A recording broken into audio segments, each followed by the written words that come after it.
When we think about the music industry, we usually picture the stage. The lights go down, the crowd goes quiet, and an artist pours everything they have into a single performance.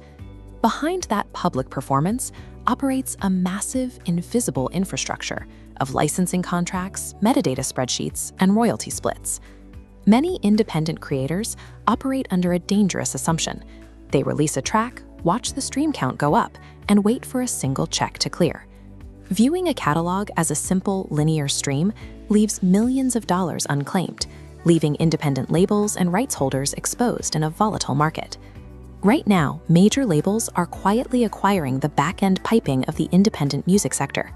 When Universal Music Group moved to acquire Downtown Music Holdings for $775 million, the European Commission intervened. They forced UMG to sell off the Curve royalty accounting platform to prevent a single corporation from controlling the sensitive financial data of its competitors. These massive corporations are spending hundreds of millions on these platforms because controlling the back-end rights data provides more long-term value than the recordings alone. To compete, independent labels need to stop looking at a list of songs and start managing a complex financial ecosystem. The center of gravity in this ecosystem is the master recording. Historically, this was the original physical tape that all subsequent copies were pressed from. Today, it represents the specific official sound recording of a song. Controlling the master right dictates who collects the checks for every single Spotify stream, every digital download, and television sync placement. But the master is legally distinct from the publishing rights, which govern the underlying composition, the lyrics, and the melody.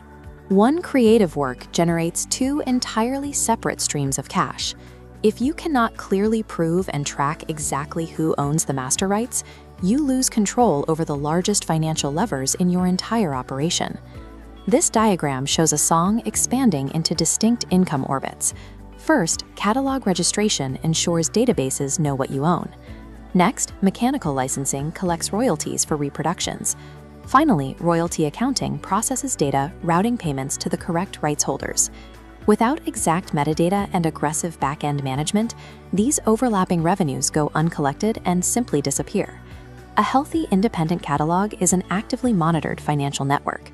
The long-term valuation of that catalog relies entirely on absolute revenue transparency. Buyers and investors do not value what they cannot clearly audit.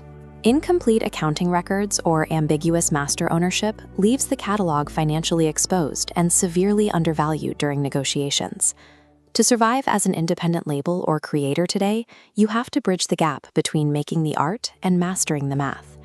These challenges, cleaning up metadata, securing accurate reporting, and ensuring revenue transparency, are exactly what industry professionals will be dissecting at major summits like MusicBiz in Atlanta. To stay ahead of reporting updates, royalty recovery strategies, and the evolving business of music, sign up for the Royalty Solutions newsletter. We do the math so you can focus on the music.